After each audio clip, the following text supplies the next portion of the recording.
It's a miracle. It's actually working. I can't believe it. Gonna get rolling here in just a second, folks. Literally in like a minute. If you're catching this on demand, because I don't think I'm going to edit this. So if you're catching this, so what you're seeing is probably the only version there is. You might want to fast forward like a minute or two. Just completing the last bits of my setup here. But shockingly, everything looks like it's working. I don't think there's anything I have to check. Oh my God. Oh my goodness. All right, man, I'm going to open up with a story. This is not the official opener. I'm just letting you know this in case you're catching this on demand and you're bored. I'm going to open up with a story, going to open up with a little narrative of why I'm talking about distrust of the church. That's what's on tap today. That's not the official opener. So you're about to hear me do that again, but in a more official way.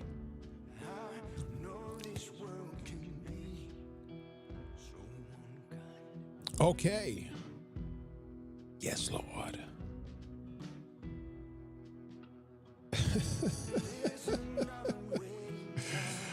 Oh, man, TJ Haynes, you are crazy, bro. I'm serious. You're crazy. All right, man. Okay. Let's get this show on a road, man.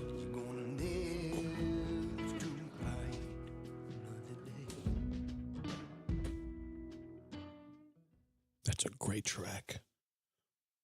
Well, hit me with some of this good stuff. Welcome one, welcome all. Welcome to Firebranded. I am your host, TJ Haynes.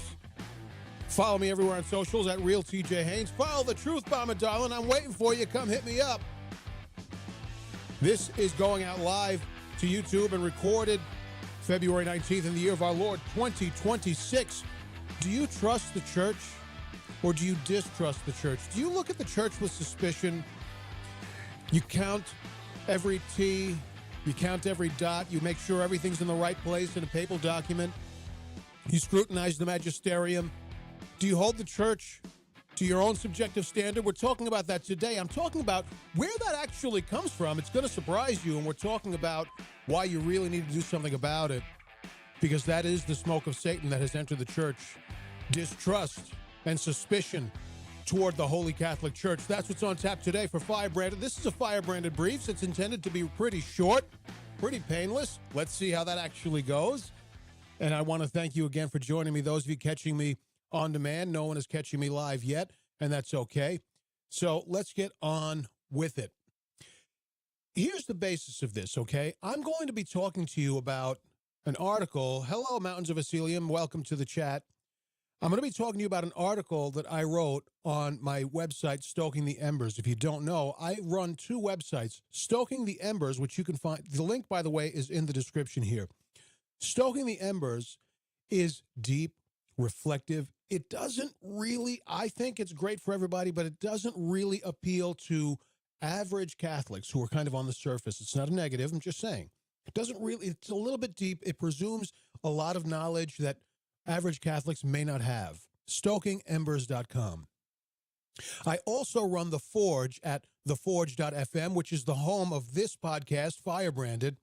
That is more, there is Catholicism there, but it's more commentary on news and culture, stuff like that, stuff that appeals to a wider audience, but there's also Catholicism, theology, and philosophy sort of laced into the stories here and there. And that site, The Forge, also is intended to help you to learn how to think more purely, more cleanly, more accurately, laser focused, okay? This story I wrote on Stoking the Embers. Stoking the Embers is designed to help you grow in holiness. That's what those articles are all about. Spirituality, the interior life, and stuff like that. Okay? Someone in the chat room said, greetings, TJ. Can't stay. Putting my son to bed. Wanted to drop by and give the stream a like. Thank you so much for doing that. Anywhere you're catching this, please tap like. Please subscribe. Don't be afraid. So this article, Distrust of the Church and the Malady of Suspicion, I wrote on Stoking the Embers, and you can find it at the link in the description below, and we're going to talk about it a little bit. But first, I'm going to open up with a wee story. The story applies, okay? My earliest days in apologetics, even apologetics is technically evangelization. So my earliest days as an evangelizer was apologetics.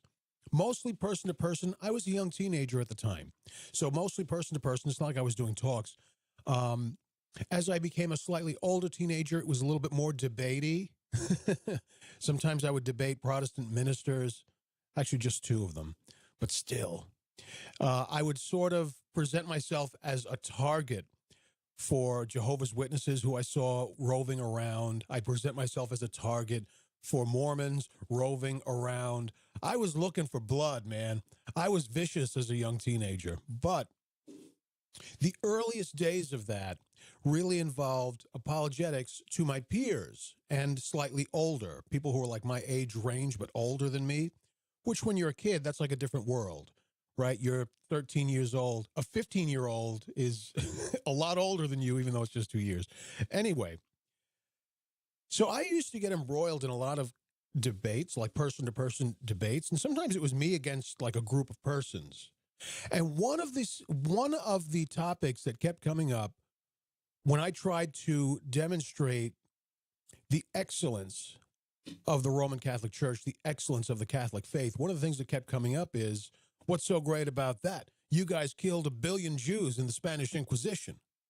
And my response to that was usually, yeah, that's true. Yeah, that was pretty messed up, but we don't do that anymore. Or my response was something like, well, the good thing about it is it was only 1 billion Jews. It wasn't 2 billion or something like that. Why? Because it was just understood. It was just in the cultural mind that the Catholic Church did terrible things during the Spanish Inquisition, right? So that was just a given. So, of course, every time someone brings this up, of course, it takes the wind out of my sails as an apologist, as a mini apologist. And I would always say, yeah, that's true. But yeah, we sucked during the Inquisition, but I'm not even exaggerating. And at a point, I don't even remember what it was. Sometimes my mind just wanders as it's doing now. But I do remember the day I was in the library at my school. And I thought, you know what? I don't know what I'm apologizing for. I don't really know I wanted to know what the facts were with the Inquisition, because I assumed I was still going to have to apologize for it, but I wanted to at least know what I was apologizing for so that I could alter my apology a little bit, right? And better prepare me to come out on top in an argument. So I went to the librarian and I asked for books about the Spanish Inquisition, articles, stuff like that. And so that started my research into the Spanish Inquisition. And I was very, very surprised at what I found. What did I find? Basically this. We don't have anything to apologize for with the Spanish Inquisition. Those of you following my work for some time, you've heard me speak at a very high level about the Inquisition, the facts, the drama, the fiction, and so on. It's because of that. It's because I buried my face in books learning about the Spanish Inquisition. We didn't kill 1 billion Jews. We didn't kill 1 billion Jews during the Spanish Inquisition. We didn't wage war on peaceful Muslims during the Crusades. That was another thing that I researched a little bit further down the road. And I came out of this realizing, man, people tell a lot of lies about the Catholic Church. When you look at the facts, actually, you find that the church not only has nothing to apologize for, but the church came out as a hero, because the church, there was an Inquisition in Spain. If you want to know the details of that, at the bottom of this show, after I fade to black and bring the actual show to a close, I'll fade back in and I'll share a couple of details about the Spanish Inquisition, okay, if you're interested in that. So there was the Spanish Inquisition. It wasn't what people say that it was. We didn't murder billions of Jews or billions of Muslims. I'll get into that later. But while this was going on in Spain, the Catholic Church actually tried constantly to put an end to it. The Catholic Church didn't sit idly by as this was going on. The Catholic Church tried to put an end to it. But the local monarchs and the local church, the dioceses, I guess you would put it that way, basically defied the church. Oh, wow. Clerics and politicians defying the church. Where have we ever heard of that happening before? So, the moral of the story is, it was my first lesson in realizing the church has a bad reputation that it hasn't earned, and it affects the church's credibility throughout the culture. Now, fast forward, we're seeing this same malady in the Catholic Church, in the culture of the Catholic Church. It's no longer isolated in the secular world. Now it's Catholics who distrust the Catholic Church. Certainly not every Catholic, surely not everybody, but many, maybe even you. When I say something like the Catholic Church is completely trustworthy, how many of you right now are going, I don't know about that, TJ. You might want to rethink that one, right? That's because the culture has gotten to you too. So what we're going to do is we're going to talk about where this distrust comes from, where it really comes from, what's really behind it, and why we really need to get over it. Okay, that's on tap today. Again, if you haven't done so already, please like and subscribe. Drop a comment if you're checking this out on demand. It doesn't matter what your comment is. I'll tell you this: I am not popular, so I have plenty of time to. Well, I don't have plenty of time, but I have so much time to actually read your comments and respond to them. A lot of folks say that. Drop a comment. I read every comment. Well, maybe some of them do, but most of them don't. Oh, I should tell you a story, but I won't. I don't want to badmouth the guy. But there's another Catholic. I don't know if he's an apologist or what. You all know his name. I'm not going to mention his name because he does good work, and I don't want to harm his reputation. But I know that sucker doesn't read all of his comments. I know for a fact he doesn't read all his comments. He says he does, but I know that he doesn't. Anyway, I actually read all my comments because I don't get many of them.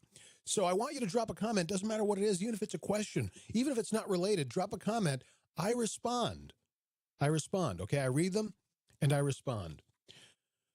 All right, so tap like, tap subscribe, help a brother out, drop a comment because it helps my content, and that means it helps the mission in forming saints and empowering and enabling my Catholic brothers and sisters. Okay, now let's get to it.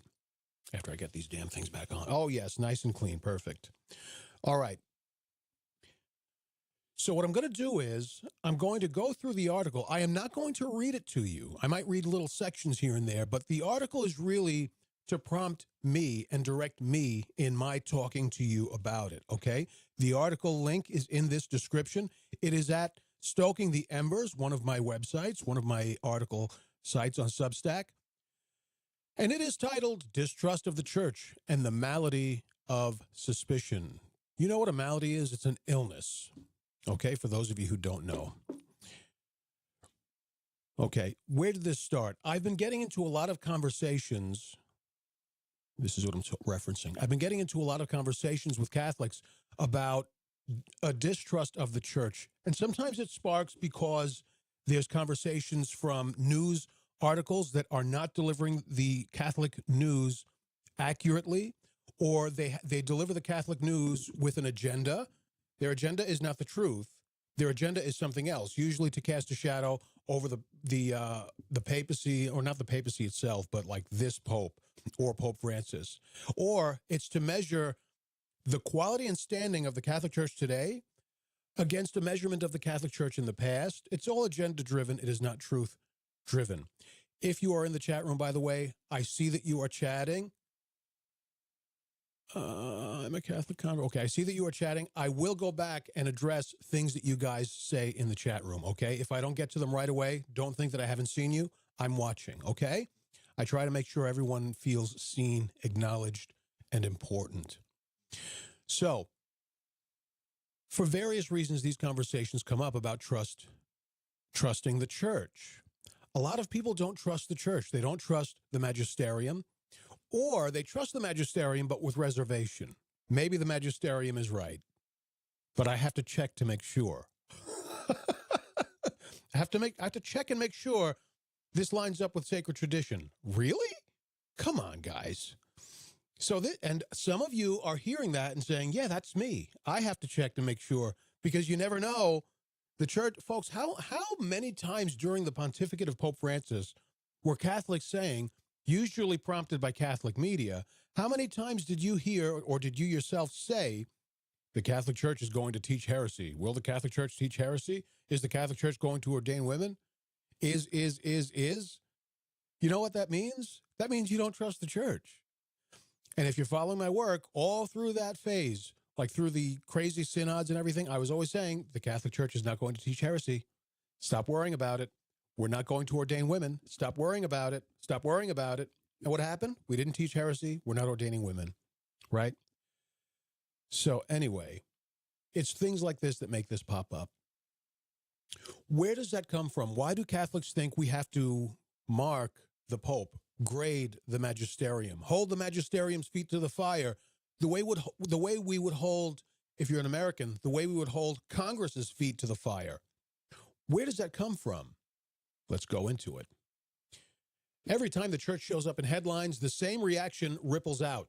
See, this is why I don't trust them. You like that voice?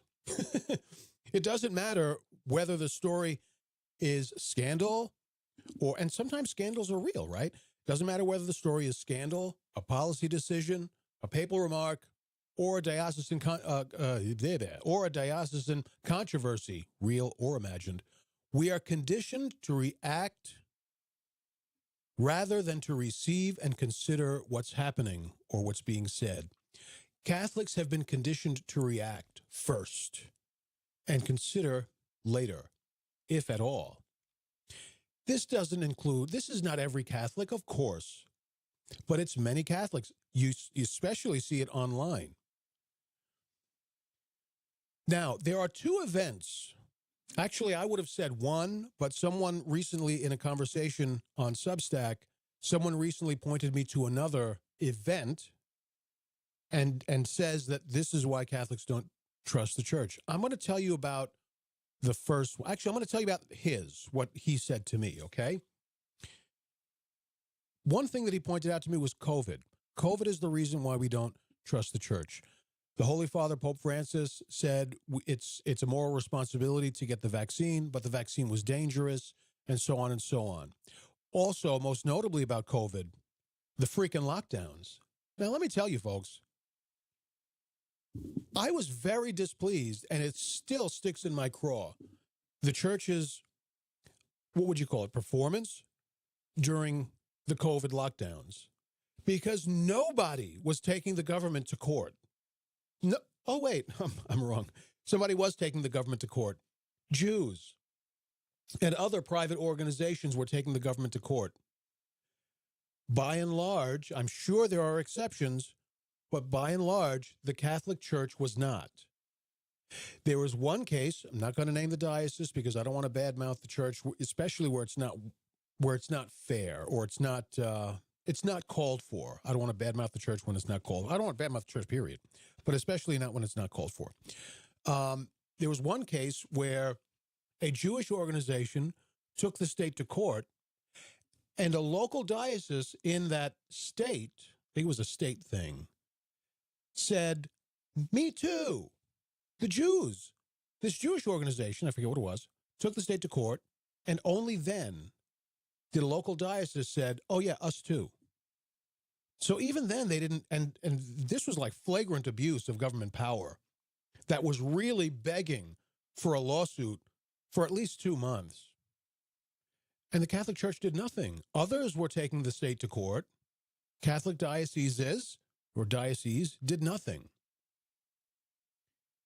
This bothers me because many Catholics felt lost and abandoned, leaderless and orphaned by the Catholic Church during the COVID lockdowns. And I'm sorry, that is just the truth. And anyone who's a priest watching this is saying, yep, that is true. Because I know a lot of priests, man. Many priests' hearts broke that they could not be shepherds to their people during the lockdowns. Some, I don't personally know bishops, but some bishops, I'm sure that's the case. There were some parishes who were operating secretly, right? But get this. In other words, they were operating secretly. They were doing confessions and administering the Eucharist and stuff like that secretly. And in several cases that I'm aware of, some people in those parishes reported the priest to the diocese, and the priest was disciplined. Not one case. I know of several cases like this in 2 different dioceses. It might be 3, actually, now I'm thinking of it. So this happened. But the point I'm trying to make is the church as an institution, in my opinion, failed during COVID. The church at, I guess you would call it the micro level, made efforts to be the church. But the church as an institution, my opinion, failed. Because, Lord have mercy, did the church look weak and impotent during COVID, being bullied, pushed around, bossed around, continuing to be locked down, while other institutions and companies were allowed to open with restrictions, but were allowed to open. And then the restrictions on the parishes were extensive and extended, even when other secular institutions were getting a little bit more breathing room, operating space. I'm sorry, the Catholic Church should have been hauling governors and mayors to court like it was cool. At the very least, look, you take the government to court, you're going to lose because it's a pandemic and yada, yada, yada, yada, or a scamdemic, as some people have called it. Okay, but at least you try. At least you make the effort so that your people see that you're behind them. But that, by and large, I'm not saying it's universal, but by and large, that did not happen. What the faithful received instead were televised exhortations to watch Mass on TV. You wonder why nobody goes to church after the COVID lockdowns? First, because most of them had one foot out the door already, and the church knows this. This is not a secret. I'm not like dropping truth bombs here. The church knows this. A lot of people had one foot out the door already. But also, we normalized and made acceptable and put on equal footing watching Mass on TV. See the problem? So we had local pastors or local bishops streaming the Mass. So, hey, it's better than leaving people completely lost and alone, right? Streaming the Mass. But then to get on TV and say, hang in there, folks. Hang in there. This will be over soon. By the way, you can watch Mass on TV at 7 o'clock, whatever. I'm like, are you kidding? That's the best you can do? You have a television camera in front of you. You have your airtime. It's your channel, TV or radio. And the best you can do is a hang in there, folks. A pep talk? Why not a spiritual message? A reflection on the gospel or something, not just on the Sunday readings, but something extra. Something on the same, something to direct people's minds and hearts to the transcendent. I mean, that's basic. I was doing that on my blog. So, COVID, one reason I didn't catch that. I do recognize the church's failures during COVID. If you haven't been able to figure that out, I would not have said that that's a reason for distrusting the church. But this person said it is for him. And in thinking about it, I thought, you know what? That actually makes sense. He's probably not the only one, which is why I'm talking about it and which is why I put it in the article. If you wanted to ask me, what is the epicenter of people's distrust in the church, what do you think it would be? The pre-sex crisis that broke in the news in 2002. I think it was 2002. I hope it was 2002 because that's what I said in the article. Link in the description. If you ask me, that had a major impact against the church and a major impact on people's perception of the trustworthiness and competence of the church. Major impact. And again, the church knows that too. Okay? Let me see here. Let me just take a break from the action real quick. Okay. Now, folks, I got to tell you, I drop a lot of really good truth bombs in that article. Link is in the description. I don't get anything from your reading it. There are no ads there. It's a free article. I get nothing from your reading it. I'm sending you there for you, not for me. When you get there, you may be presented, when you go to the link, you may be presented with a screen asking you if you want to subscribe. You can click past that. You can exit out, or if it's the main pop-up, there's a link there that says, no thanks, let me in. So you don't have to subscribe to read it. I hope you do subscribe so that you don't miss a beat, but you don't have to subscribe. And if you do subscribe, it is free. Even if you're asked, how much money do you want to subscribe for? There's an option there that says no payment. So if you subscribe, you can subscribe for free, okay? So there's a lot of truth bombs and good stuff in this article. I'm not going to go over all of it, okay? But let's talk about the sex crisis.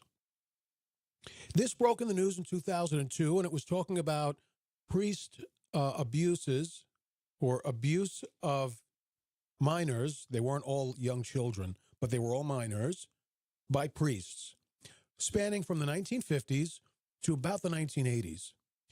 It was roughly over 4,000 priests. Half of those accusations had already been proven by law enforcement to be false. So you're talking about, let's say, 2,500 credible, true allegations. Okay? 2,500. But you're talking about 2,500 across 30, 35 years. Did the church make some mistakes? Sure. Yes, the church made some mistakes. Was the church at all complicit on a diocesan level? For instance, did some bishops move priests around? Yes, some bishops moved priests around. It's important to note, though, that at the time, between the 50s and 80s, even into the 80s, very little was known about this condition of pederasty. Very little was known about it. So the popular or the common way of addressing it, and this is according to psychologists advising not just the Catholic Church, but Protestant churches, private organizations, businesses, this was their prescription.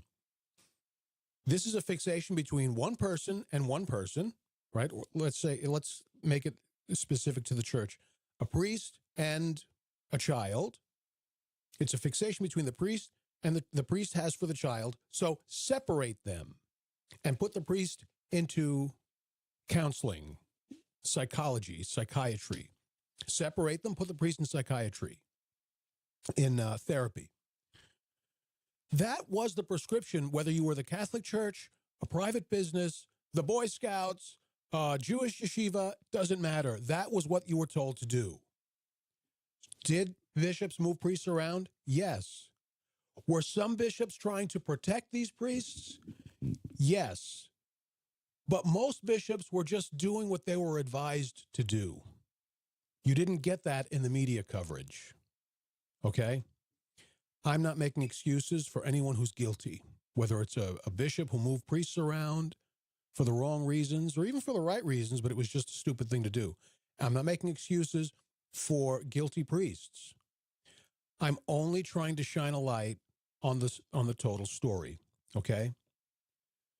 We know more about the condition now than we did then. Now we know that it's not a fixation between one person and for another person, but it's a proclivity, I guess you would say. It's a proclivity. It's one person, an obsession between one person and children, plural, not just one child, right? We know that now. We didn't know that then. Regardless, the media coverage talked about thousands of priests or thousands of accusations. A good deal of these priests either were dead already, okay, or many of them, I'm not saying most because I don't remember the numbers now, but it was many of them who were already tried and did their time in prison or were still doing time in prison because they offended again as laicized people later on. Hello, SFC USA. Thank you for joining me. And I want to say also hello to, this person's been in here a while and I haven't been able to get to them yet. Oh, I remember Arthur. I don't want to say whole names. I should not do that. But I remember you. Yes. Wow, good to see you. Old school fan. All right. So the coverage was thousands of priests removed by bishops, and so on and so on and so on. You didn't get any of the mitigating details or facts. Fine. Okay. I think it's irresponsible, but it is what it is. This caused a lot of people to lose faith and trust in the church. For some of them, it was valid based on the information they were getting from the media. But for many of them, this is my personal experience, and I have really been around, folks. But still, it's just my personal experience. Many of the people who said, you see, you can't trust the church. These people hadn't been to church in decades anyway. It's not like now I'm not going to go to church because ... They weren't going to church anyway. Some people were very scandalized by this news and took that as a reason to stop going to church. Maybe they had one foot out the door already. Maybe they didn't. It doesn't matter. The point is that was a major event that caused deep distrust of the church. Now, what do we have?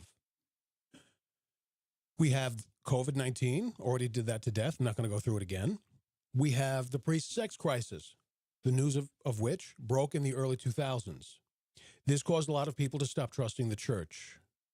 Can't trust its moral authority, can't trust its moral directives, and so on. Okay. Is that why people don't trust the church? I think it goes much, much deeper than that. I would like to call your attention further back to the 70s and 80s, as people became more liberalized in their morality, more lax in their Catholicity, as Catholics became more and more secular. They already stopped taking the church seriously. That that started when the church was still strong in the 60s, even before the Vatican Council. But we really saw it in the 70s and 80s. Okay.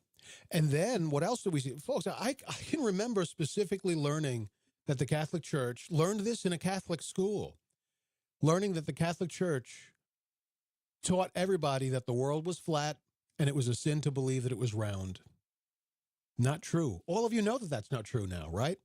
But in the 70s and 80s, that's still what people thought. Now, listen, I was in like this first grade, okay? So my memory is not like spot on. I don't think this was in a textbook.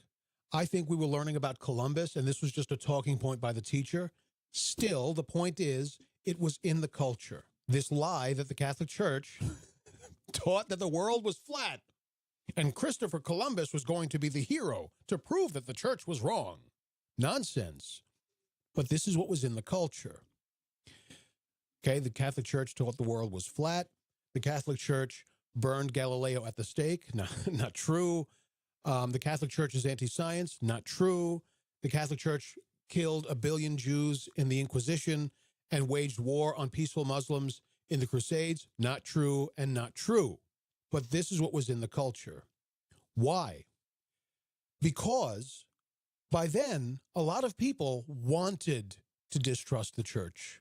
They wanted to do that. Also in America just has anti-Catholicism in its DNA, so there's that.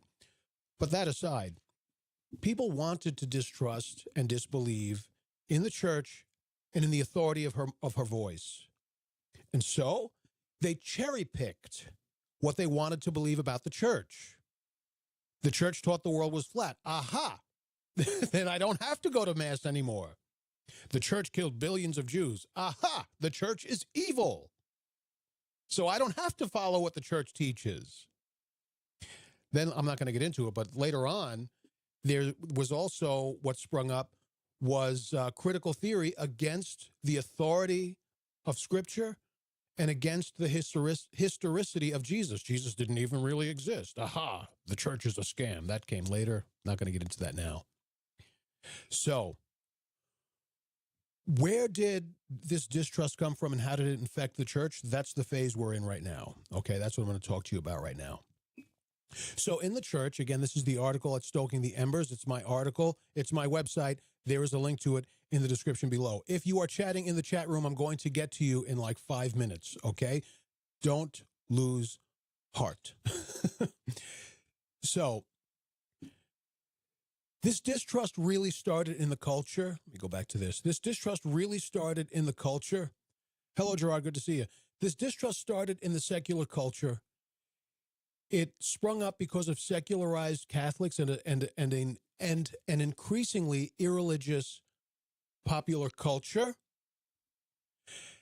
And it was based on, not on evidence, but on gathering the evidence that fit their conclusions. This gradually infected Catholics. Folks, I spoke to many. Let me tell you, man, when you've been an active evangelizer for as long as I have, oh boy, does that build wisdom. Because I have had encounters with so many people on so many levels about so many things. And I can tell you from my perspective, from my personal perspective, and one person, but it's a very well-informed perspective, there were a lot of Catholics who believed the hype, but still continued to go to church. Thanks be to God. They believed the hype about the sex crisis. Not all of it was hype, obviously. They believed it. They believed that the Catholic Church killed billions of Jews, and so on and so on. But they were still faithful. Why do I call that out? Because even though they continue to practice their faith, this idea that the Catholic Church isn't completely trustworthy was still in their hearts. It was still there. Where did it start? The secular world, not the Catholic world. Well, but didn't it continue and progress because of the sex crisis? I would say no. Do you want to know why? Because look, I'm Catholic too. I don't know if you knew that. I'm Catholic too. And when the sex crisis news broke, of course it was embarrassing. Of course it was scandalous. Of course, I felt it too. Didn't make me doubt or question the church a lick. You know what I started doing? It's funny. I started doing, because there was so much anti-Catholicism coming out of the woodwork during the early 2000s, following that eruption of media coverage of the pre-sex. I remember months and months later, it was still in the news. I'll never forget it. I started wearing my rosary on my belt loop for two reasons. First, to make it easy to grab and do a decade real quick. And I was saying rosaries like it was cool. Between my commute and stuff, I was saying like 3 rosaries a day. It was amazing. But first, to make it easier to pray. Also, to hold me to a higher standard. Okay, people see the rosary. They're expecting a certain personality out of you. So be more charitable. Be more soft-spoken. Okay, don't curse so much. Stuff like that. But also, and this is the crux of it, I was wearing my rosary on my belt loop to demonstrate Catholic pride. Catholics are real. We're really here. And many of us are really not afraid. Period. Let alone afraid of you. That's really why I started doing that. And I lost so many good rosaries because they would get caught and they'd break. So I was doing that for a long time, maybe 3-4 years. I was doing that. I don't know why I got out of that actually, but in any event, I did. But that was my response to it. I doubled down on Catholicism. And I put it out there for the world to see, literally. Why? Because the secular attitude that the Catholic Church is not trustworthy didn't make it to me. And so, news breaking out of the pre-sex crisis, of course, I felt everything you felt. It embarrassed me and so on and so on. It didn't affect my faith or my trust in the church at all. At all. And that was before I did the research into the facts. When I just accepted the facts the media was covering, I still didn't distrust the church. Why? Because the secular spirit of distrust had not entered into my heart.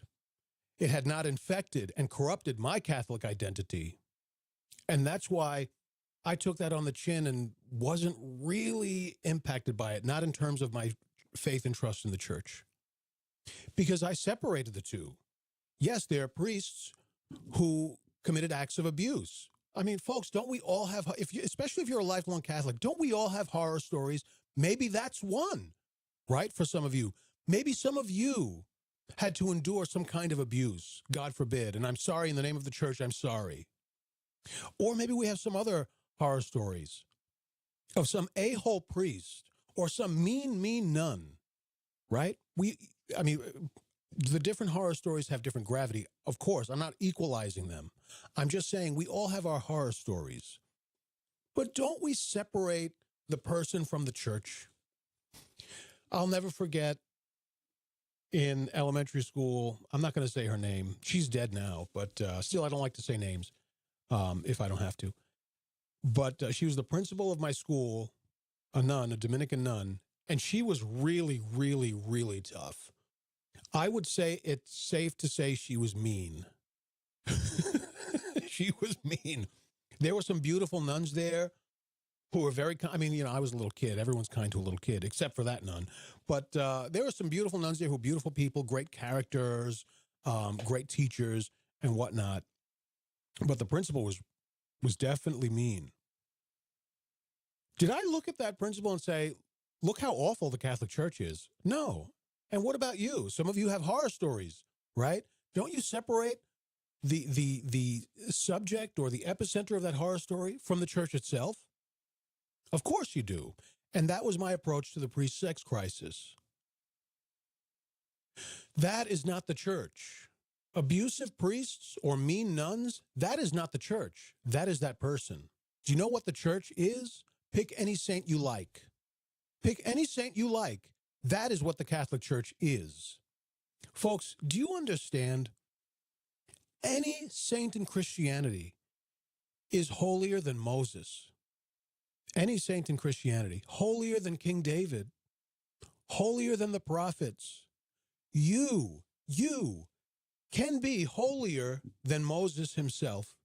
You can be holier than David and any figure in the Old Testament. Do you know why? Because of the Holy Catholic Church. Because of the blood of Christ, the graces from that sacrifice on the cross, flowing through the church, through the Mass, made present every time we go to Mass. Your prayers have effect because of the Mass. Your devotions have effect because of the Mass.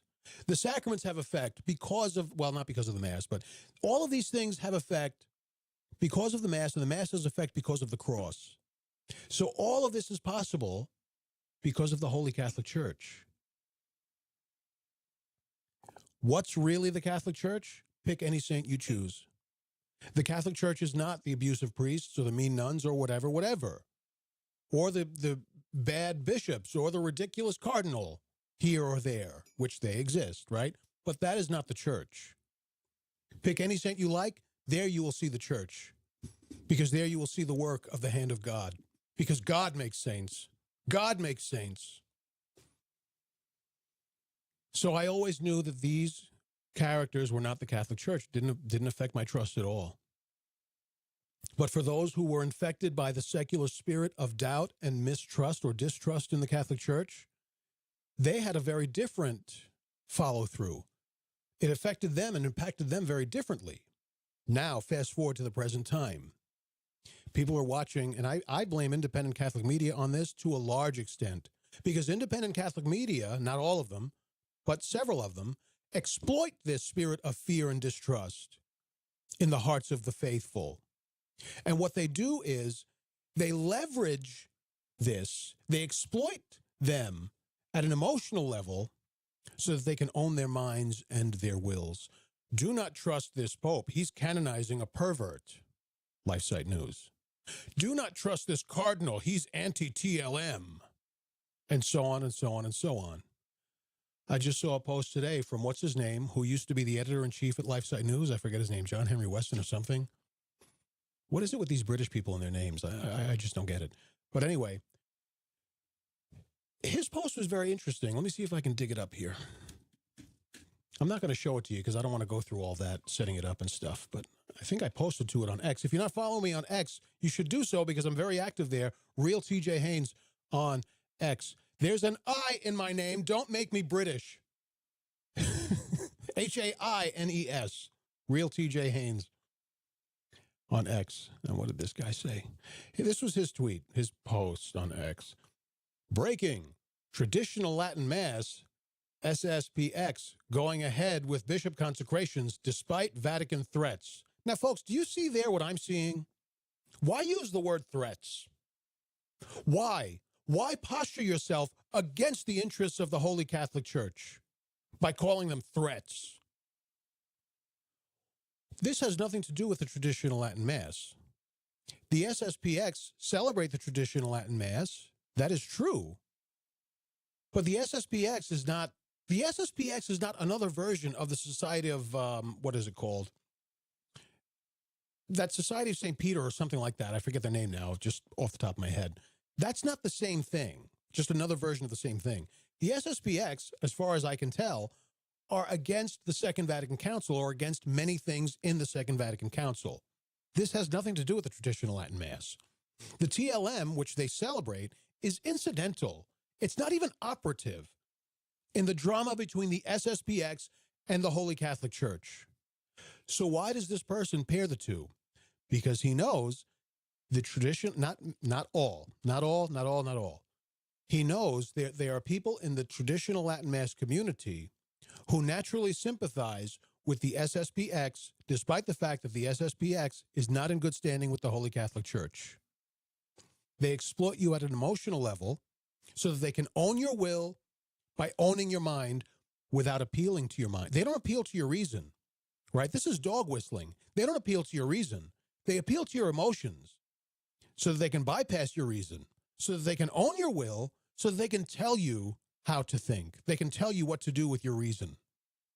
It happens all the time. It happens in every article LifeSite News publishes. I just recently criticized one. So there's that. Sorry, just give me a second here. I knew it. I was hearing something in my headset, and now I finally figured out what it was. Okay, so present day. There are people who distrust the church, and there's independent Catholic media outlets that exploit that. They exploit it. They use it for their benefit. They use it to line their pockets. That is just the truth. Okay? And it leaves the people of God hanging in the lurch because they're being used and exploited through a leveraging and exploitation of their emotions. So, what do we have today? We have Catholics, and I'm not passing judgment. I'm only making the observation. And in a second, I'm going to get to your questions in the chat room, okay? And I'm also going to drop a couple of notes on some facts about the Inquisition, which I promised at the top of the show. So, we have Catholics, and again, I am not passing judgment. I could, but I'm not, because I'm bunching a bunch of things in here. Some of them are worthy of judgment, and some of them are not. They just are, okay?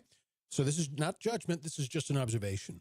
There are Catholics who hold the church to their own standard, what they say Catholicism should be, what they say the church should be. My friends, the church is alive. The church is not a corpse. The church is not dead. I wish I could live in the church of the Bing Crosby movies. I say this all the time. I wish. But that is not the time or era that God placed me in. This is the time that God placed me in. And so this is the church I live in.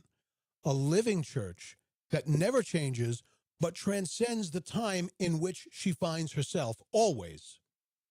Let me say that again. The church transcends the times in which she finds herself, always. So we can't say the church of the past was ... better, worse, similar, the same. We can't say any of that. Because then it sort of presumes that the church is a corpse. And the church died at Vatican II, and it was reborn after Vatican II, and now this is the church that we have. No, it is the same church, my friends. It's the very same church. So we can't hold the church to a standard that we think is appropriate, as long as it remains faithful to sacred tradition, which the church is always faithful to sacred tradition. Okay? Once that stops, then we have a problem. But I know it's not going to end. I know the church is never going to break from sacred tradition. Okay? So they're Catholics, and again, it's not judgment, it's observation, who hold the church to a standard of their own. There are Catholics who feel it necessary to scrutinize every dot and crossed T that comes out of the magisterium in a document, who scrutinize, rate, and measure the quality of the Holy Father, whoever the Holy Father is, even Pope Leo, who's very, very obviously Orthodox. And so was Pope Francis, but sometimes Pope Francis sent mixed signals. Sometimes the Holy Father, Pope Francis, you might say, no, he was a secret liberal. Maybe, I got that signal sometimes. But listen, liberals can be Orthodox Catholics too. They can be. Okay? The point is, he was Orthodox. And Pope Francis often said things that were very, very, very conservative. Every time he talked about Satan, every time he talked about the evils of abortion, and he would flat out say evil. Every time he talked about transgender ideology, calling it Luciferian or whatever it was that he said. Okay, so there's that. Anyway, there are Catholics who measure and grade the Holy Father, whoever the Holy Father is. There are Catholics who recently, and I wrote an article about this too, recently when the Dicastery for the Doctrine of the Faith said, we're not going to make co-redemptrix an official title because ... I'm not going to get into the whole drama of it. There were Catholics who basically gave the church the middle finger by insisting on saying, nope, she's co-redemptrix. I don't care what you say. Really? The church basically said, you can think of her that way if you're thinking of her correctly. But to give her a title is to verify something intrinsic to the nature of her person, and we cannot do that. If you think of co-redemptrix theologically accurately, you're okay. But because most people are not doing that, it's safer to just say, avoid it. And the church is right. Of course the church is right. But wouldn't you believe there were some people, many Catholic commentators and independent Catholic media, who were using the title anyway, literally as a snub of the magisterium of the church. Literally to snub the magisterium, or specifically to snub the Dicastery for the Doctrine of the Faith. Literally to snub them. Not just using it casually, but literally putting it out there like a middle finger in the church's face. When have you ever seen me do that? Just saying. So you have that. You have people who are going to be the kind of Catholics they want to be, which is okay, even if it's in defiance of the church. Not okay. And this is the point that I want to make. Where does that come from? It doesn't come from an earned distrust in the church. I'm sorry, it does not. The church has not earned distrust. The church has not warranted, does not merit distrust. Where does this spirit of distrust come from? It comes from the secular world. The 1970s and 1980s culture of the secular world, bent on defying the Catholic Church, and so cherry-picking historical fallacy and distortions in media, cherry-picking all of the evidence they could gather to verify what they already had in their hearts. I don't want to follow the church. And I shouldn't have to, because the church is evil, Inquisition. Because the church is stupid. The church taught the earth was flat. The church is untrustworthy. The church is corrupt, and so on and so on. Gathering whatever evidence they can or could to verify what they already had in their hearts and to justify what they were going to do anyway, defy the church. It comes from the secular world. And the thing that's really tragic about the church's performance during COVID, things that happened during the pre-sex crisis, the thing that's really tragic about that is now people who just wanted to defy the church anyway, now they have a fact-based reason for doing so. Now they have, it's not actually fact. It's not the total of the facts. It doesn't matter. Why? Because it's emotional. It's emotional, so it doesn't have to touch the reason. And now they have a fact-based reason to verify their factless-based reasons to justify a spirit of defiance that was going to be there anyway. It comes from the secular world. So the moral of the story and the lesson, and then I'm going to get to your questions in the chat room. This is my closing statement. The church, and I wrote this in the article too, okay? The church, let me just get my monitor up. Sorry, folks. This is a really great article, I got to tell you. It's really, really very good. You got to check it out. The link is in the description. Also, there's a link here to an article I wrote on The Forge called Hooked on Headlines, The Devil's Bid for Your Attention. Oh, my God, do you have to read that one? There's also, if you go there, there's also an audio read-through. It's me reading the article and also injecting some additional thoughts. Okay, if you go there, let me just click there and show you. Okay, you'll find that. That's over at theforge.fm. Hooked to hell, yada, yada, yada. And there's the headlines. There's the audio read-through, and there's the article. Okay, you should check that out. That's a really, really good one. That's a really, really good one. Anyway, closing thought. Here we go. Oh, the unsettling twist. I already explained that. Take it from me, brethren. Some of those independent Catholic media outlets, and even a few high-profile... Oh, I'm not going to build on this. If you have any questions, drop a comment on the article. Some of those independent media outlets and even a few high-profile clerics are knowingly misleading you. Knowingly misleading you. Oh, I catch it all the time. Saying things that I know someone with their theological background, they know that's false. Catch it all the time. Not many, but there's a few. Back to this.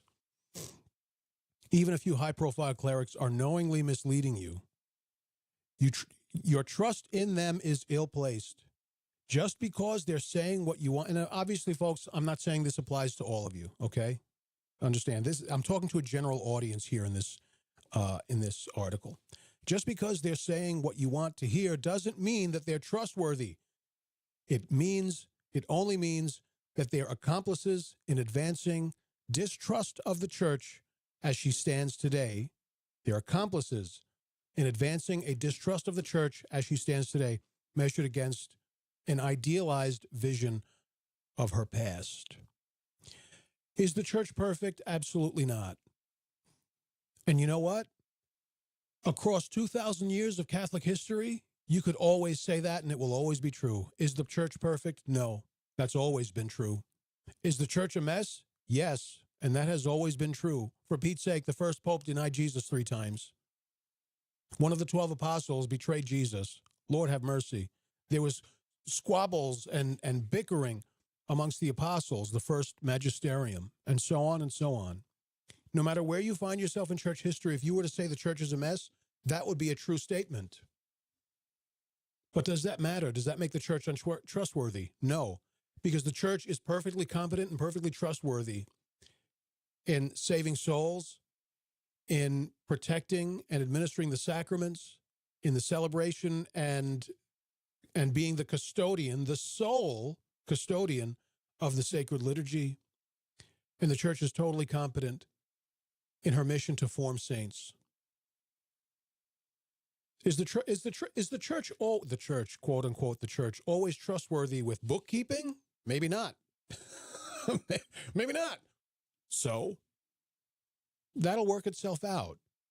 Okay. Is the church always trustworthy with children? Well, the church, yes.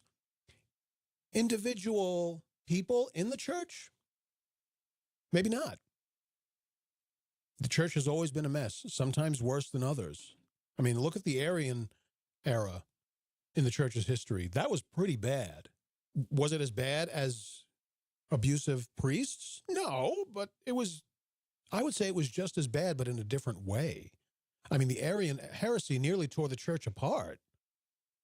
It's always been a mess, and the church has still always been trustworthy.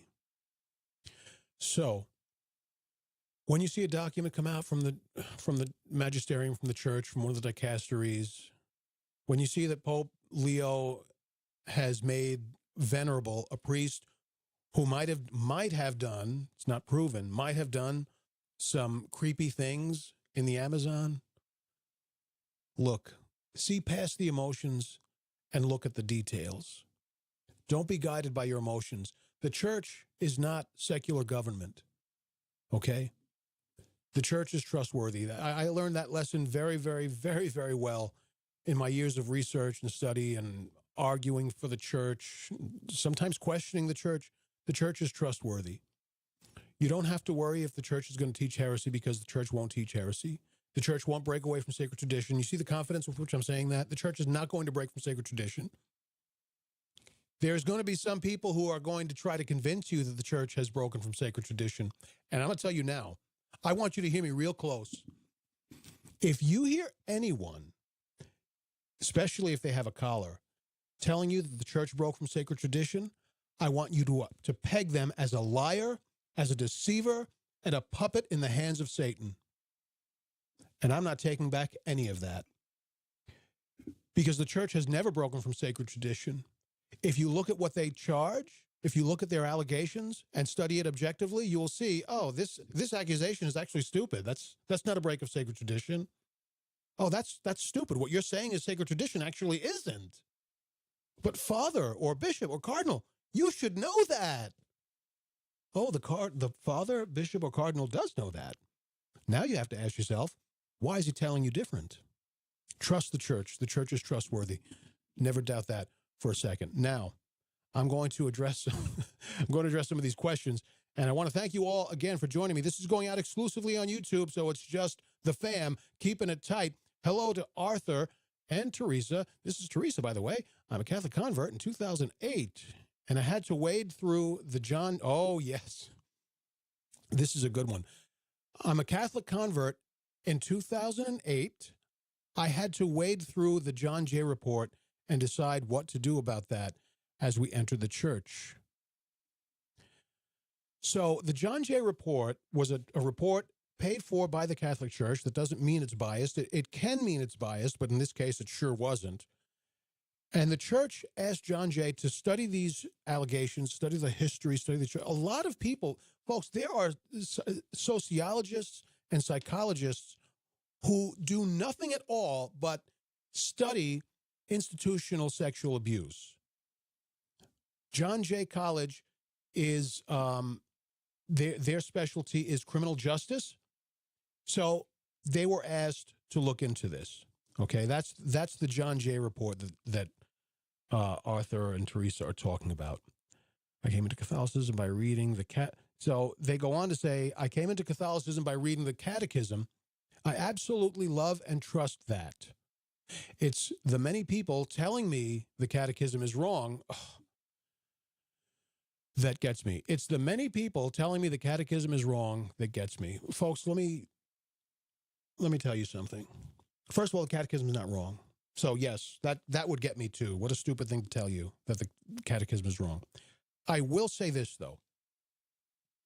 And the reason, by the way, I'm not putting these comments on the screen is I don't feel comfortable doing that. Some people might not want to be exposed.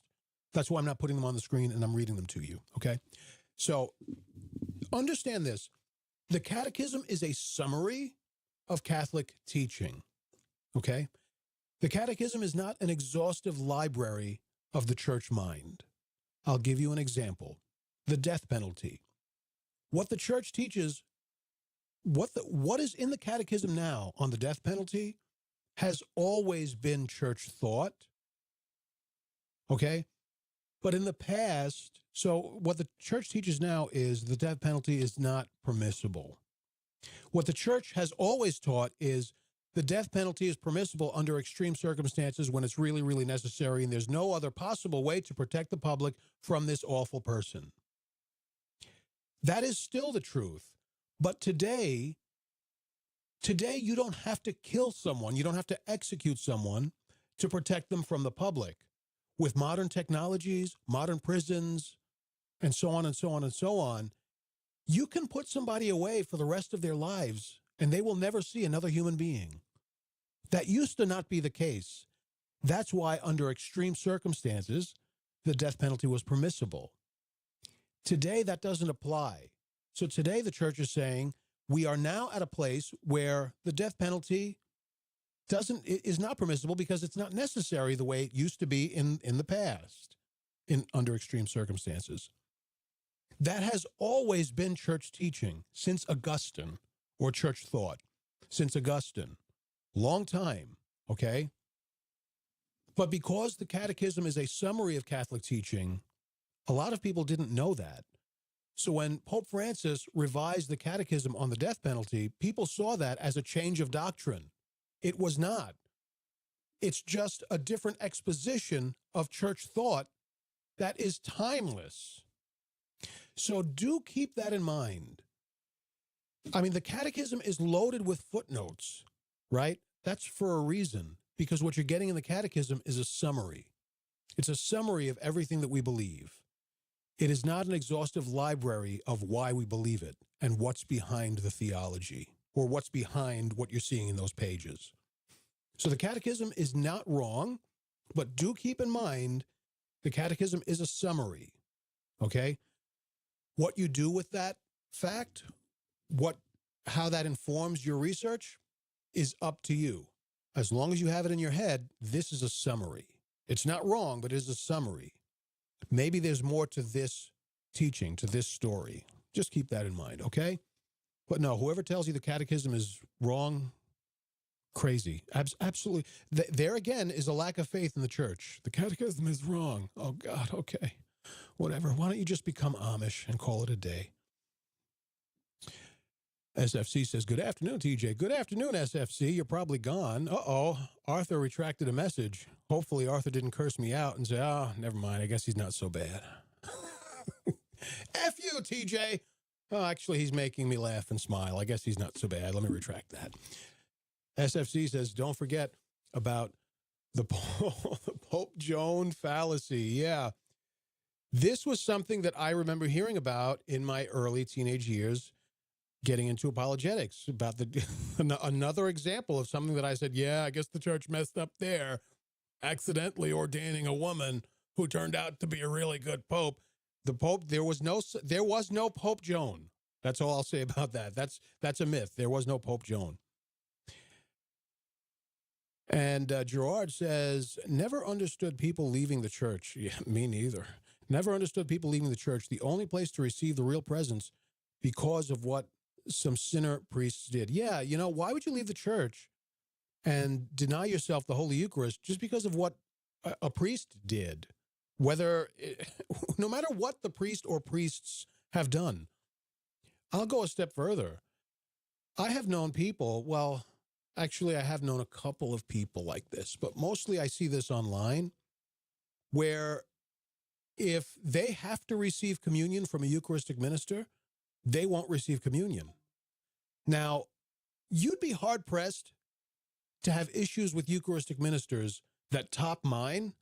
I don't like, and if you're a Eucharistic minister, God bless you. This is not a judgment against you. I don't like the utilization of Eucharistic ministers the way we do it in the church. They're really not necessary.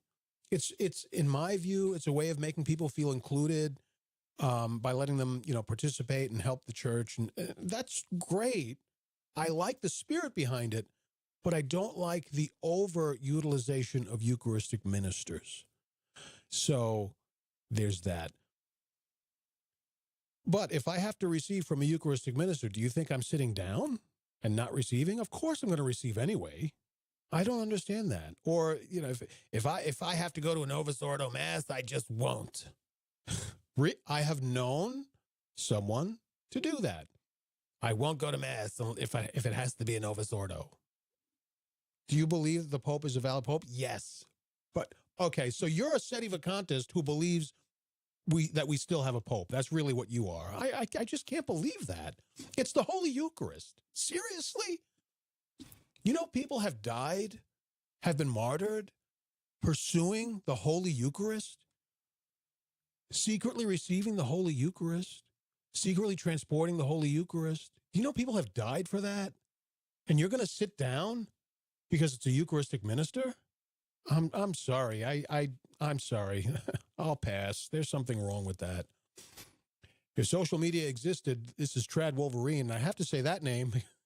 I don't like to expose people, but that name is just so cool. Trad Wolverine says, if social media existed 500 years ago, oh, the horror. Well, yes. Oh, yes. That's another thing that people need to remember. A lot of the scrutiny we're able to, I guess, execute against the church is only possible now because of the internet. You can only imagine what's been going on for 1,500 years, 2,000 years, before we were able to know in an instant what the bishops in Germany have said, what this crazy cardinal in Canada, whatever. I'm not pointing out specifics. I'm just making, fictitious examples. So they're not all fictitious, but could you imagine if we could have been in the know of what was going on in Rome during the Middle Ages? Forget about it. Gerard says that was the one that I couldn't think of, Gerard. Thank you. Fraternity of St. Peter, traditional Latin Mass. and loyal to the Pope. Yes. So the SSP, remember earlier I said the SSPX is not another version of this other religious order I couldn't remember the name of? It's that, the Fraternity of St. Peter. They, their charism is the traditional or the celebration of the traditional Latin Mass, and they are loyal to the Pope. I was going to join that order once upon a time. Something you didn't know about me. I was also going to be a Dominican, but they wouldn't let me. They said I was too old. Or they strongly advised against it. I wasn't literally too old, but I was old. Older than they thought prudent. Anyway, Teresa came back and said, I retracted my comment because I thought it would embarrass you. I was trying to remind you that I wanted you to date. Oh, I don't remember that. Yeah, I don't remember that. I'm not going to say that on the air in case my wife sees this. I don't. It's nothing scandalous, by the way. But yeah, I don't remember that. Yeah, that's crazy. What a weird thing to not remember. This is going back in the day, obviously, when I was my early broadcasting days, when I was still single. And Kleisky says, "Is this about to Catholics in the Western culture?" So that's a good question. So am I talking about Catholics in Western culture, the U.S., Europe, question mark? So I can tell you, I have ministered a little bit in Europe, and I have found this to be the case in Europe. I find it to be the case in many places through the channel of the internet. But most of my personal experience, obviously, is in the United States. Okay, so I guess if I'm being fair, I'm mostly talking about American Catholics, but I see this from Catholics across the globe, not literally, but across the globe, over the internet, and also in my limited experience ministering in Europe and in Europeans, people who were born and raised in Europe who now come to live in America, that too. So there's that. So I'm going to bring this to... Now, don't leave, or you can if you want, but I'm going to bring this to a close to officially end this podcast, and then I'm going to come back on and tell you a few things, a few facts about the Inquisition, which I promised at the beginning of this episode. Listen, those of you catching me on demand, I'm sorry that you're missing this, but that's the way it goes. That's the way it goes. I have to reward the people who came to see it live, okay? So I'm going to start... Whoops. Nope. There we go. I'm going to start taking this to a close and want to remind you, check out the article in the description of this episode. It's an article that I wrote on one of my websites. It's called Stoking the Embers, which you can find at stokingembers.com. It really goes deep. Stoking the Embers goes deep, okay? If you want something that's easier reads and stuff like that, I do commentary on news and culture at another Substack that I maintain and write on called The Forge, theforge.fm, okay? But the article on Stoking the Embers is called Distrust of the Church and the Malady of Suspicion. I really want you to read that. And at the bottom, there's also a link to an article I wrote on The Forge talking about the dangers of being hooked on headlines. The devil's bid for your attention. Check it out and follow me everywhere on socials at Real TJ Haynes, especially on X, where I am the most popular person on X. Oh my God, I'm so popular. Not really. Nobody likes me on X. That's all right. I don't do it for the attention. I do it because I enjoy posting my thoughts. Real TJ Haynes everywhere on socials. Tap like, leave a comment. You would really help me out by doing that. You signal the algorithm that this content is worthy. Tap like, drop a comment, and subscribe. What the hell are you waiting for? It's free. What do you care? This has been a Firebrand. This has been a Firebrand brief. I have been still am, not just past tense. I am TJ Haynes, the Catholic Firebrand himself, and the technician of the truth. God bless you. God be with you all. Bye-bye. Live folks, stand by.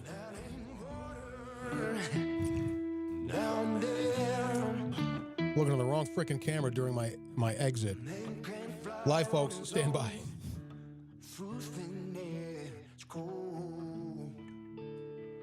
Concrete beneath your feet.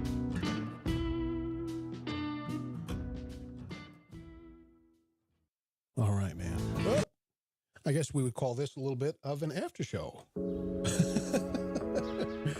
little bit of an after show here on the Firebrand Brief. Turned out to be not so brief after all. Lord have mercy. How you guys doing this first full day of Lent? You want to hear something? The last time I ate was about 6 o'clock on Tuesday. I haven't had anything to eat since. I've been going on coffee and tea ever since. So tonight is going to be my first time eating since Tuesday evening. Ain't that something? Mm-hmm. Are you bragging, T? Maybe a little bit. Maybe a little bit. I'm proud of myself. Mommy, I didn't eat anything for 38 hours. Is it 38? I guess it's something like that. Anyway, I can't do math. What do you want from me? All right, so a couple of points about the Inquisition. Again, if you caught this late, let me give you a little foundation.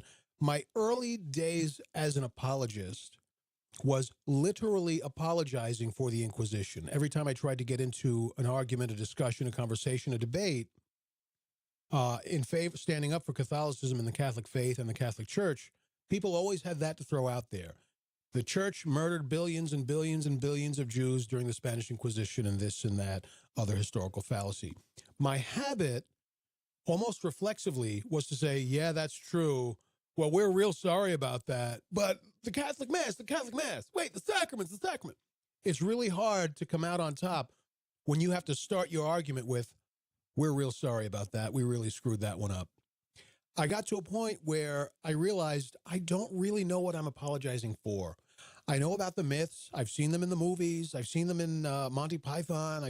I know about the myths. I know about the rhetoric. I don't actually know about the facts. And so, fittingly, I realized this in a library. So I started reading books and commentary on the Spanish Inquisition. I knew the hell out of it back in the day. I remembered names and dates and years. I don't have it like that anymore. But here's what I can tell you, some things about the Inquisition. Did the Inquisition happen? Yes. Was it a Catholic Church thing? No. The Inquisition was started by Spanish monarchs with the cooperation, sometimes coerced, sometimes free cooperation of the church in Spain. That's why it's the Spanish Inquisition. What is an inquisition? An inquisition is basically a mechanism of the church used to address and correct a heresy. Let's say you come to me and you say, this is not a great example, but you come to me and say, I believe that the Holy Eucharist is just bread and wine. Well, that's a heresy. Okay. So an inquisition, let's say you're a diocese, you're a Catholic diocese that believe, the bishop teaches this, all of the priests believe this, and this is what you're teaching the people. The church, at the time, would launch an inquisition. But also, going back to the old days, an inquisition might even be launched against an individual person, a single person. And that was basically an interview. Why do you believe this? Who taught you this? And this wasn't like, under the pain of torture. It was literally an interview. Why do you believe this? Where did you get this from? And the conversation would progress, and then the inquisitor would attempt to correct the person who has the heretical idea. Do you know, this is what the church teaches, and this is why. No, I don't believe it. Well, hear me out. This is what we have from Scripture. This is what we have from sacred tradition, the church fathers, whatever. This is what the Holy Eucharist is, and this is why, and so on and so on. And then the person who has this heretical belief says, oh, that makes sense. So now do you believe in the real presence of the Eucharist, of Christ in the Eucharist? Yes, I do. Okay, for your penance, you have to spend 3 days in a prison doing prayer and penances. Or the prison was your penance, and pray and read this book. Whatever. So there was sometimes, but not always, a civil penalty because the church and the state at the time were closely knit, which is why Europe became what Europe is, because the church and the state were closely knit. So before anybody shakes their head and says, yeah, that sucked, mind what you're talking about, because were it not for that, you would be speaking Arabic right now and praying to Mecca. It's another conversation. So 3 days in a prison was not like 3 days of hard labor. It was 3 days in like a barn or something. And you were fed and all that, and you had to do prayers. And, so there was, like any penance, you kind of make it up as you go, but there were some standard penalties. Okay. The penalty wasn't you were going to be flogged. Well, I changed my mind. You're going to be flogged anyway. The penalty was not flogging. The penalty was not being burned at the stake. Nothing like that. That was a proper inquisition. What if you said, no, I still believe that the Holy Eucharist is just bread? Well, what was the church's response?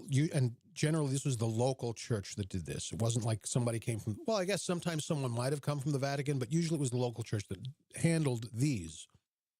I still believe in my heretical belief. I still hold my heretical belief. Okay, then you have to leave. Oh, leave the office? No, you have to leave town. You have to go far away. That's your penalty until you change your mind. You are excommunicated. Why? First, because being excommunicated in an ecclesial and a literal sense, being sent away, will make you think twice about what you believe. That's really what an excommunication is for. It's not just to punish. It's supposed to be corrective, okay? Also, we can't have you infecting the rest of the faithful with your heresy. That's why you have to leave town. We can't. Why? Why is it a problem for people to think for themselves if they risk believing this heresy? Because the church and the state were tightly aligned. Whenever you had heresy erupt in a local ordinariate, like a local diocese, you know what followed? Rebellion, infighting, civil wars, and the destruction of the local ordinariate. Not just the church, but like the village or the little city or whatever. This is why Catholic teaching was very tightly protected, very carefully protected, okay? Because when you had heresy, you also had the destruction of the locality, or you risked it, and in some cases, it happened. So that's why you have to go away. We can't have you infecting other people with this crazy thought. All right? Now, what was the Spanish Inquisition? Spain had just been occupied by the Muslim Empire, I want to say like 800 years or something like that, but I might be confusing that with the British occupation of Ireland, which was also a few hundred years. So it was a long time. Let's put it that way. I think it was 800 years. Now, Spain is on the mend. Spain is on the up and up. The Spanish monarchs, again, have control of Spain, yada, yada, yada, yada. But non-Catholics still live in Spain. Muslims and Jews. They were coexisting. I'm sure they weren't coexisting in total perfect peace. There's hurt feelings, there's grudges and whatnot. Okay. That's the human element. But mostly they were coexisting, okay? But now remember, Spain just got rid of the Muslim Empire, right? There were Muslims and even some Jews who were secretly, clandestinely collaborating with the Muslim Empire to assist and aid the Muslim Empire to return to Spain and overthrow the monarchs. Now, the Spanish monarchs had spies all over the place. Again, they just got rid of the Muslim Empire. Okay, so they're real on their toes. Okay, they're high anxiety right now.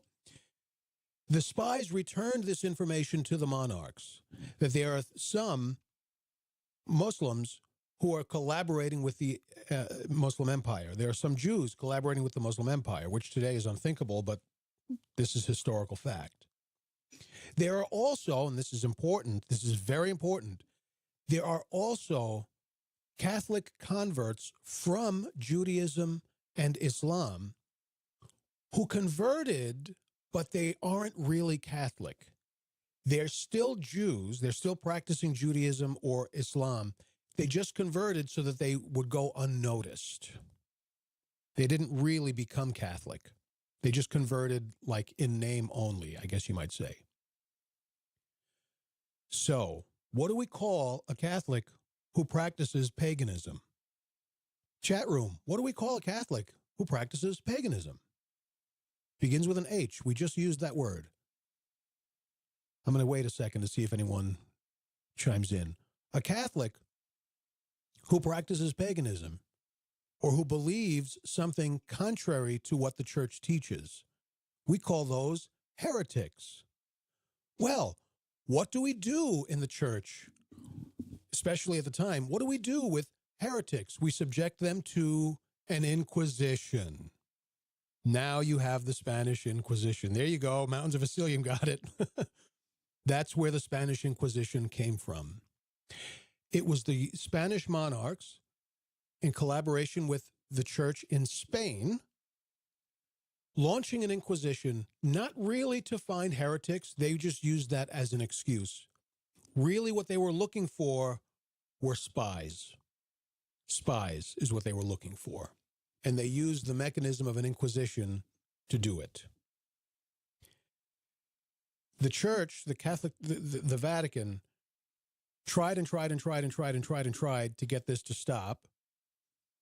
But the monarchs refused. And of course, the church in Spain, some under coercion, some free will, collaborated and cooperated with the monarchs. But the Catholic Church did try to get it to stop. Okay, because it was an abuse of the mechanism of an inquisition. And I think they didn't have authority to do that or something. There was something else about that. What about all these people that so the first thing we have is the Inquisition was not about forcibly making Jews convert to Catholicism or Muslims convert to Catholicism. That's not what that was. Okay, so that's the first myth. Also, what about all of these executions? Well, executions happened, but they were very few. They're very, very few. I used to have, now, how many? That number goes this way and that, north and south, east and west, depending on the researcher, okay? Obviously, records of every execution are not going to be kept well, and even when they are, they're not going to survive hundreds of years, okay? But it was a fairly low number. I'm not going to cite a number to you because I can't remember, and I don't want to put misinformation out there. But it was a fairly, very low number. Okay, it certainly wasn't.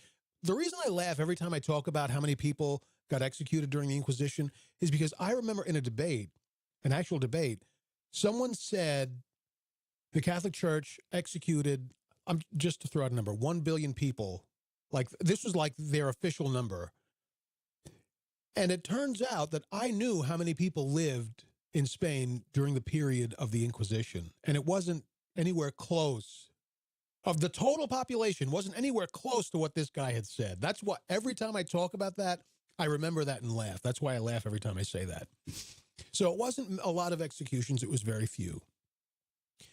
The executions generally were not because they weren't Catholic. It's because they were discovered to be spies. And what do you do with spies back in the day? You execute them.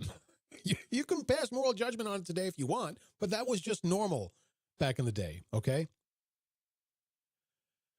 What about torture chambers? Torture chambers happened, but they were also rare, okay? And usually, generally, this was to extract information from people who they had discovered to be spies. Again, you can pass moral judgment on it if you like. That's fine, but I'm talking about the context of a different period in human history, okay? So not everyone interviewed during the Inquisition was tortured. Very few were. Not everyone was executed. Very few were. Well, what about burning people alive? So there were instances of people being burned alive, but they were burned, but not really. They were burned alive in effigy. They weren't literally burned alive. They were executed or imprisoned, like for life or something, and they were burned alive in effigy. That was also rare. That was more of a demonstration. It wasn't an actual literal execution. Were some people literally burned alive during the Spanish Inquisition? Maybe. I mean, it happened so rarely that I don't recall seeing that number. But it was a different time and a different place where being burned alive was a known method of execution. Did it happen? Maybe. What was it? Widespread? No. Well, what about these awful prisons? Let's talk about the awful prisons. The Inquisition prisons were so lenient and so comfortable that there were real criminals telling lies so that they could get transferred to an Inquisition prison.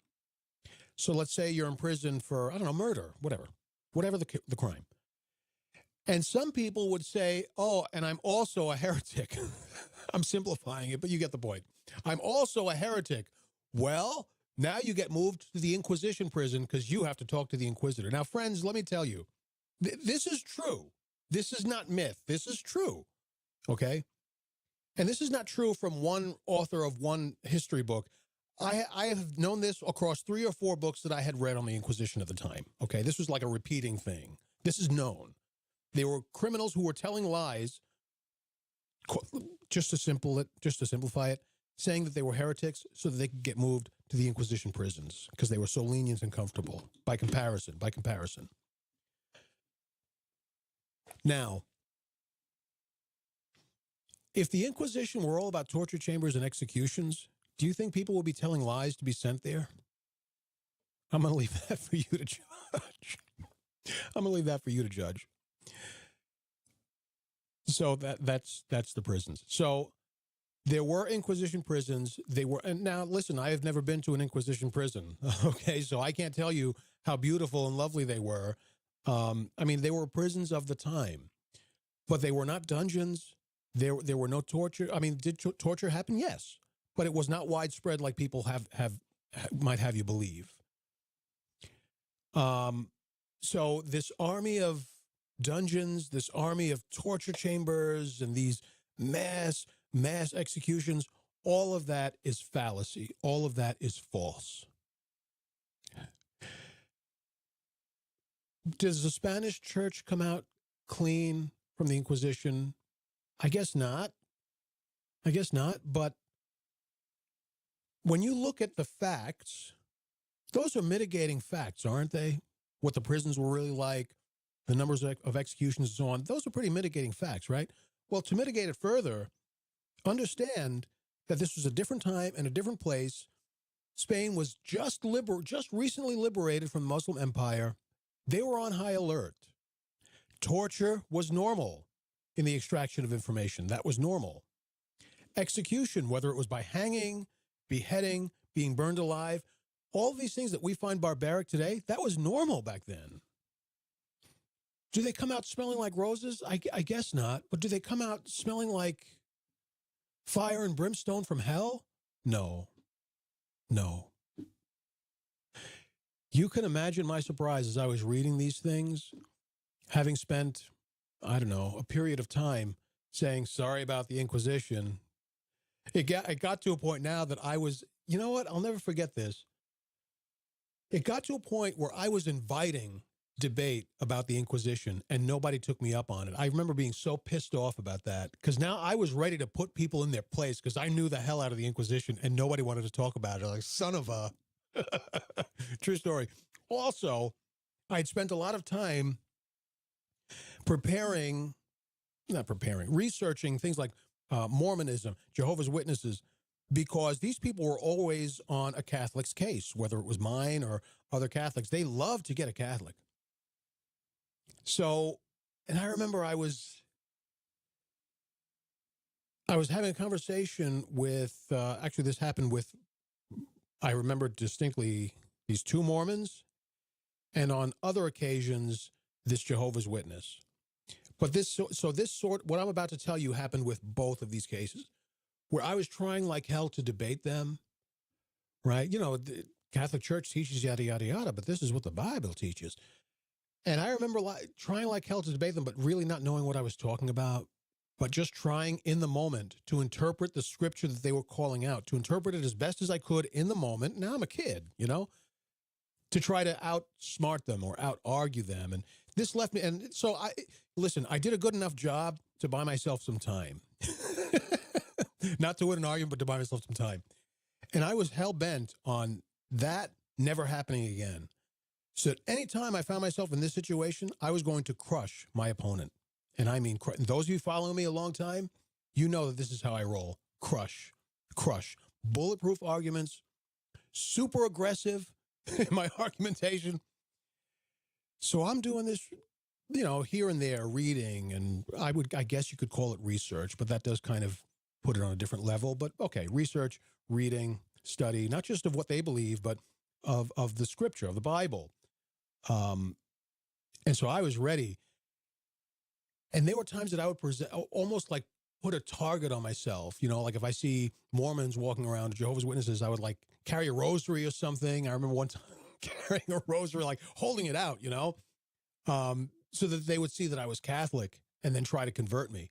So I would do things like that, or try and pick fights. I always say picking fights, but obviously it's not physical. Picking fights with Mormons and Jehovah's Witnesses. And none of them would take me up on it. Now that I was all ready to crush them, none of them would take me up on it. I was like, that still burns my ass to this day. I was all rough and ready, to bury a heretic, and now none of them want to fight. Same thing with the Inquisition stuff, man. I was like, now that I know all that stuff, it's like nobody wants to take me up. What I think happened was they detected that I was very confident about it, and they knew they didn't know shit about it, so they weren't going to take me up on it. I think I projected too much confidence. Maybe I shouldn't have done that. So here's my advice. If you ever are confident about a subject that you're willing to debate on, don't let your opponent know how confident you are. Don't give them any signals that you know what you're talking about. Actually, I do that a little bit now. If ever there's like this, whether it's a comment online or something in person, I always act coy.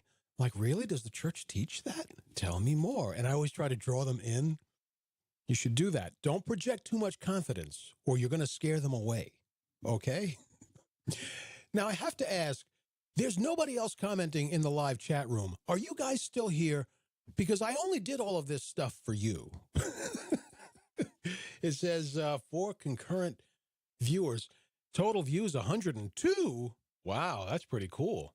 Hey, if you're still here and you haven't done so already, please tap like and please subscribe. You really won't regret it. I guess this is a good time to bring this episode to a close. Let me just wait a little bit. Roll some music. Let me just wait a little bit and make sure there's no one who has something to say or something to ask. Trad Wolverine is still there. Hey, Trad Wolverine, did you ever see the movie Wolverines? Was it Wolverines? No, it was Red. What the hell was that? Red Storm? Red Storm? I can't remember. Anyway, never mind. Red. Let me see. This is going to bother me now.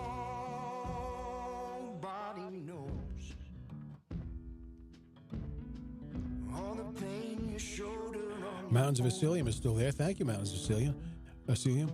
Red Dawn, that was it. Red Dawn. And the group, so Red Dawn was about the Russians invade the United States, and I guess we lose, which is such BS, but okay. It's a movie. Great movie, by the way. The original is from, I think, the 80s, and then they redid it in the 2000s, and the remake was pretty good, too, I have to say. Red Dawn. The original was in 1984, starring Patrick Swayze. The group of rebels resisting the Russians, they were called the Wolverines. That's why I was calling that out for you, the Wolverines. All right, man. Thank you, everybody, for joining me. Thank you for chiming in again. If you caught this show late, I'll probably edit this. Maybe I'll put it up on The Forge, which is the new home of the Firebranded podcast. You'll find it at theforge.fm. Catholic commentary at the point of impact. You got to check it out. Otherwise, I'm leaving this live version up, so you'll be able to go back and watch it again. Trad Wolverine says, I'm a recent convert as of like 2 years ago. Wow. Yeah, you got to see Red Dawn. So, Trad Wolverine, I don't have the time to talk about it now, but I would like to know why you have Trad in your name and you've been Catholic like 10 seconds. That's weird. I'm not being critical. It's peculiar. I shouldn't say weird. It's peculiar. We'll have to get into that sometime. That's very curious. Not a criticism. Just, it's peculiar. That's all I'm saying. It's not a criticism.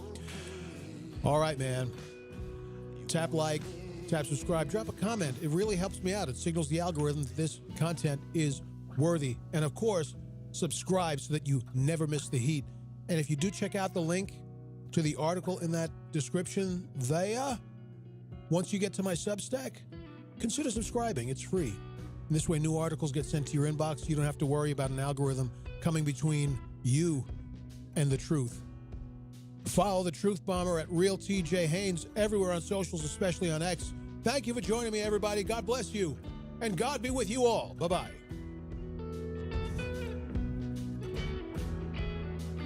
You're welcome, Mountains of Asilium. You're welcome. Thank you.